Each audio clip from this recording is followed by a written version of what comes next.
Hello, everybody, and welcome to another episode of the Giant Take podcast. Josh here alongside my friend and co host Alex. We are in different backgrounds than normal. Well, I guess it is a normal background. I don't know. We're back at home for winter break, done with school for a little bit, at least for this semester. But what I will tell you, Alex, what's not different is the Giants losing culture as they lose their 13th game of the season, now 2-13 on the year after a 16-13 loss against the Minnesota Vikings.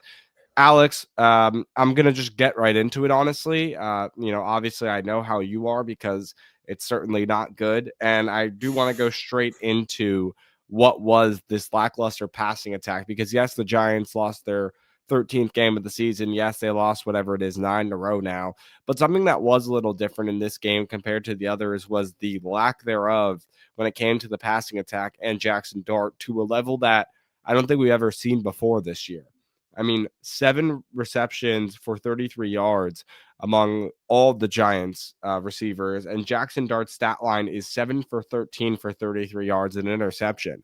I mean, this team did not throw the ball at all today. It ended up leading to a total of 13 points. And so I kind of want to start there of your reactions. And that'll be kind of the how are you doing? Like, what was the deal there with the passing attack? I mean, it was I guess, a carried away case of we're running the ball successfully. Let's just not throw the ball. Let's not put our rookie quarterback in the middle of a huge storm of Brian Flores, who I'm sure, one of the best defensive coordinators in the league. I'm sure is not super thrilled with the Giants still to this day. So he was always going to come in here with a torturous game plan, and that is definitely what he came in to do. And he executed it well, especially considering their offense was not necessarily rolling whatsoever. So, it wasn't pretty at all. I think it became a little bit comical at times how little Jackson Dart was throwing the ball. And, when you don't throw the ball till, midway through the second quarter, you're obviously going to be rusty when you're just standing there handing it off time after time after time. So I wasn't necessarily surprised that once he did start throwing the ball, it didn't look excellent. I think you could have Patrick Mahomes out there throwing, not at all over the first 25 minutes of the game. And if you have him start throwing, he's going to even look rusty. So I wouldn't say it's necessarily a Jackson Dart thing. Specifically, of course, he didn't have a great game. And it kind of just felt like the whole game was the Giants just going through the motions of being in the game, and not really any edge to them, not really any kind of drive to win, desire to win. And it's explainable at this point. They're a 2-win team going into week 17 now next week. They're not going to have that. It's a lot of people making business decisions, and I guess that's to be expected. But when you watch it on your television, it's still all the more frustrating. I mean, let's continue with Jackson Dart for a little bit because in the limited throws or passing attempts that we did see him have, the 13 attempts that were, which is just crazy to say in the modern NFL landscape. One of them, the interception, was not on him. I mean, completely not on him. It was right into Theo Johnson's hands. He bobbles it. It's caught by the Vikings. And then there was another play, Alex, though, where the Vikings linebacker was so close on what looked like kind of a streaks play or a four verts along those lines. And Jackson Dart just throws an inaccurate ball that was intended for a wide receiver. I don't know which one, but it was almost intercepted. Excuse me, still getting over a cough. Was almost intercepted again there by a Vikings linebacker. And I don't think he looked good today. I really am going to put that out there. It is against one of the best defenses in the NFL. I understand that. I understand he's a rookie. I understand he's working through everything. But I will say that in the limited attempts that we saw of Jackson Dart this afternoon, I don't think he particularly played well. The interception, yes, not on him, that's why I wanted to start and address that. But yeah, I just thought he looked off, was my kind of assessment. Yeah, I agree. And I think they just kind of, every single player out there, all 53 of them everything just seemed a little bit off throughout this whole game. And, it's kind of like when you've come to the end of the road, and you're just kind of playing it out for the paycheck, and that's genuinely kind of how it felt. And the stadium, I mean, even from TV, I could feel how dead it was. Even the commentators were mentioning how there was basically no atmosphere whatsoever. So it's very, difficult to kind of push yourself, I think, to do well, especially when half the fan base wants you to lose. So, I'm not surprised with the way the Giants have been playing. And, Mike Kafka is, he's trying to mix things up. He's trying to add a few new dynamics, but it's kind of a dead man walking in that situation, as well as, it's pretty clear that they're going to be looking in some other direction from Mike Kafka. So it's really a lot of people that kind of just know their fate, know where they are, and makes it not a very enjoyable watch. But from a guy like Jackson Dart, I was hoping to see a little bit more. Definitely did seem a little just shaken out of it. But to be honest, the entire offense, felt basically completely out of it. And the only touchdown they scored was from the defensive side of the ball. So, not a lot was moving. And when they did get moving, there was a ton of bad decisions that were being made, play calling that could have been better, especially as we were getting more towards the red zone, and third and longs, and running it again, and then some questionable fourth down play calls. It was typical Giants football. I guess is the best way to describe it. I do want to continue with a positive of the offense. So the positive of the day for the offense, which was the running game, and specifically Tyrone Tracy Jr. 16 carries, 71 yards, had about 4 yards per carry. We've seen now back-to-back weeks where Tracy, out of his injury-ridden season, has come out and really hit the gas running. I think that it's something that, again, I think I mentioned it on the last recap episode, but it was something that we hope to see being a 1-2 punch alongside Cam Scadaboo early on in the season. It then turned into Cam Scadaboo leading the backfield when we thought it was going to be Scadaboo second, in that pecking order. And now Tracy, when Scadaboo gets injured, gets injured himself. And then we really just see Devin Singletary, leading the running backs for the season. But what was nice is that Tracy looks like a bright future for this Giants team. Once Scadaboo is back healthy next year, I'm once again looking to see the 50-50, the 1-2 punch. Whoever wants to technically be the quote-unquote starting running back is one thing, and I don't care if it's Scadaboo, I don't care if it's Tracy. But to see both those guys healthy in the backfield, I think that when those two guys are healthy, it's going to be okay if Jackson Dart has a game where he has 13 passing attempts, because you're assuming that both of those guys are getting more than 50 yards on the ground. However, in a game like today, when it's Tracy and then behind him Singletary, and yes, they were getting first downs, they were getting chunk plays on the run, through the run game. There's only a certain extent to where that needs to go before it kind of reaches a stalling point. And I think that came at the end of the game when the Giants were looking to convert on, fourth downs. They even started it in the beginning of the game, trying to go for a 4th down 5 in the red zone, which really made no sense to me. I don't understand why they didn't kick that field goal, because who knows, Alex? I mean, they kicked that field goal. We're talking about a tie game at 16 right now. So I will say, after a certain point, as much as you want to say, let's run the entire ball out the entire game, that's fine. But when you don't have a 1-2 punch like a Scadaboo and Tracy, and it's Tracy, and Devin Singletary, when you're going to have the other guy in because your starter needs a rest, Devin Singletary can't be the one out on the field. Right? And that's when you have to look towards the passing attack, and you didn't. And it ended up biting you because the Giants only scored 13 points. And as you said, Alex, the one touchdown of those 13 points was on the defensive side. And that's not going to carry you to a win. Offense is going to, yes, defense might win championships, but right now in the modern day NFL, offense is going to carry you to victories. And the Giants just didn't have that happen today. What they did have happen to them today, though, and I kind of hinted at this a little bit, Paulson Adebo's pick six, just such an odd, funny, unsung hero, to say the least, for this guy. I mean, really, him and Javon Holland, the offseason additions in free agency, haven't been doing close to much. A lot of the time today, you actually saw Javon Holland getting beat by Justin Jefferson and getting juked around out there on the field. But Adebo comes through.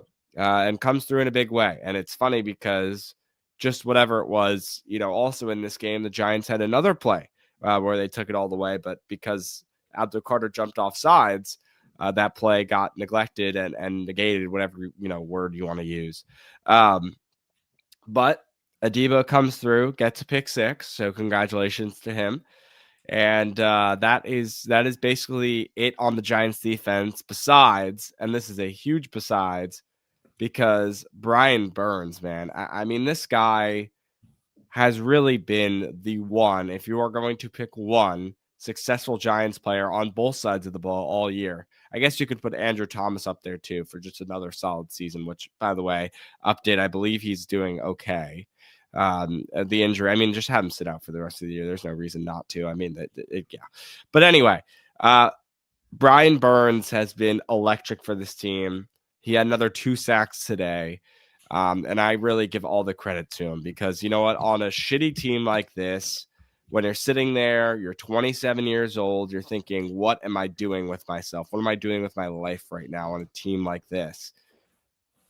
The answer, and Alex, I think you can agree, although we don't play professional football, is when you're in a situation like this, you got to focus on yourself and you just got to ball out. And I think really that's what Brian Burns has done. Like he's put his head down, and throughout all the adversity of a terrible, horrible 2-13 season, he's literally just balled out. And that's all he's done every single week. So I really do credit him for that. And I think he's been the best Giants player on this roster throughout the entire season. Sorry, that was a long ramble. But I do want to end with Burns is my guy. Yeah, and I mean he's up to 15 sacks this season. Only second to Myles Garrett, who's of course having a record-breaking season, most likely to have the most sacks ever in a season. But it's a very, very low bar to be, I guess, a noticeable player for the Giants. But Brian Burns has gone far and above that bar, and he's been one of the best players in the NFL, especially on the defensive side of the ball. And he's been a guy that you can definitely turn to as a good leader in this locker room, one of the few successful Joe Shane moves. But then again, you can only credit so much when there's a deal on the table as obvious as that one. Of course, you're going to go through and push that one through. So, he's been excellent. Abdul Carter, I thought, had a good game today as well. Now that he's, I guess, more focused in practice, apparently. He's now able to, do a little bit better. Of course, being in the neutral zone is on a potential pick six is devastating, but it happens, I guess. And I know everyone's joking on Twitter that he was doing it for the tank or whatnot, but it's the little mistakes like that do still need to be kind of worked out. But he got a sack today. He's been a lot better in the past 3 weeks, I would say. Starting with the Pats game, obviously had his best game against Washington and looked pretty good against the Vikings as well. So I'll shout him out. Bobby Okereke had a great game as well. I thought was really influential in the run department. Had a really nice pass breakup on Justin Jefferson, which is a complete mismatch, but still was able to fight on that one. So good to see a couple of the guys that, to be quite frank, we're expecting to be good and to make an impact to actually do that. Of course, J.J. McCarthy is not exactly, the best quarterback in the world, but and their offense is not exactly the most dynamic offense, but you can only play what is in front of you, and they were able to play a lot better this week. 16 points is not terrible. So, it's pretty good if your offense could score more than, 6 points themselves. So, not bad. Yeah, I want to correct a mistake that I made earlier. This is a bad one. Adebo, I was like kind of insinuating that he had the pick six. Yeah, no, he had a pick. He didn't have a pick six. Yes. And then He had the first Tyler Nubin interception picked off up of the picked up Burns, and then Holland had the called back Abdul Carter in the neutral zone. correct. That's Pick what I six. was kind of going for. It was a nice interception by Adebo getting the toe tap down on the sideline interception early on in the game. Brian Burns getting the strip sack fumble for Tyler Nubin to return. And as you said, Alex, yes, the called back. Brian Burns said that was on me also. Um, he said, I've hurt the team right there. That's on me. I've got to be better. I mean, we've kind of heard that all season from Brian Burns. And then Wait, nothing you out of mean Abdul Carter or Abdul Carter. I'm really yeah. just I'm off my This rocker Giants today. team, you're just mixed up with bad performance after Yeah. bad performance. Of course, we're And talking about a couple of guys who've been better, but still hold. yeah. Sorry. I don't know what's going on, but I do know what's going on with the team. There's nothing here. There's no hope. There's no, any like light at the end of the tunnel besides the fact of the draft coming up. And so now They need to lose Giants, to Vegas. They need to lose to Vegas. Oh my. the Giants have the first pick. And they're going to play, as Alex just alluded to, the Vegas Raiders next weekend. That's basically the battle for the first pick at this point, besides the Titans. And one thing that is the drastic difference, the Raiders will be looking towards the draft to draft a quarterback. The Giants will not. The Raiders get the first overall pick. We most likely believe that's going to a quarterback. The Giants, it will not. And the amount of draft capital that you can gain from getting the first overall pick if the Giants lose against the Raiders next week is prominent, and it's the amount of draft capital that can really turn your team around if a new general manager comes in and does it right. Not Joe Shane, but if a new GM can come in and have all this draft capital to use, however many, one or two, I would assume 2 or 3 first round picks in the future for a number 1 pick in the draft is huge, especially when you have Malik Neighbors coming back off of his ACL, when you have Cam Scadaboo coming back, and then you have Jackson Dart going into a year 2. If you can use these future first round picks, whether they're in this year's draft or one in this year's draft, maybe another one in their two, whatever years down the road, next year down the road, whatever it may be, that is crucial towards finding possibly a winning culture. No, And I agree. Yeah, yeah, it's important, but I'm sure we'll get a fun culture win. But we can talk more yeah, about that in our preview for the Raiders game. But it's yeah, I've seen a culture win coming in that game for I don't know 5 weeks now, so I'm expecting that to happen. But we'll discuss more in our preview, so I just can't find it spoil it all now. I just find it so funny that, like, even when JJ McCarthy goes out with how bad he's been this season, he goes out, the starting quarterback is out. Max Brosmer, who I'd never heard of until today, comes in, goes 7 for 950 yards. And then Alex, even at the end, right, on a 3rd and 8, the Giants' last chance to get a stop against the Vikings, Aaron Jones gets injured. And then I think it was Xavier Scott comes in. I'm like, you think Scott's getting that first down on 3rd and 8? Aaron Jones is like, you know what? Nah. Come on, get my ass back on the field. I got this. Plows through up the middle, gets a first down to 3rd and 8, where the Vikings could have punted away, and even with no timeouts, the Giants might have had a minute on the clock to get something done. Can't even get that. Can't even make a 3rd and 8 stop to get the ball back. It's inexplicable. I mean, it's I want to say it's unexplainable, but it's not. I mean, this is it every year. And also, Alex, for the Giants to have a chance to get down the field and tie it and or win it, and to fail to do that with 3 minutes left and a drive for the win, it's so explainable and it's so predictable, and it's another Giants loss to the season. That's All I'll say is, I guess looking forward, the Titans did beat the Chiefs today, so that kind of pulls them out of the race, I'd assume, for the number 1 overall pick.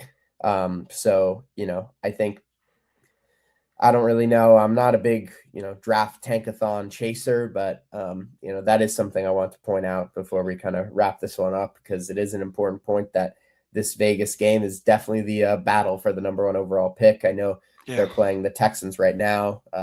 Midway through the first quarter, they're down by 7, so we'll see what happens with that. But the Giants have a big one next week, probably the biggest game all season. As funny as that is to say.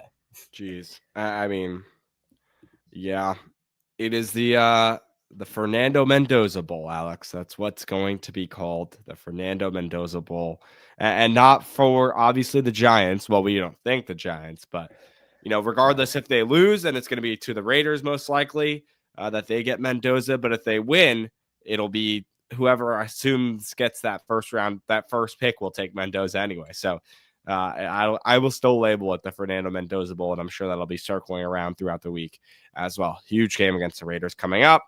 And another loss to the Giants this week as they fell 16-13 against the Minnesota Vikings. Again, a game where Jackson Dart has a total of 7 completions and just 13 attempts passing the ball. Pretty remarkable stuff, obviously in a negative light. But that's kind of where we leave it.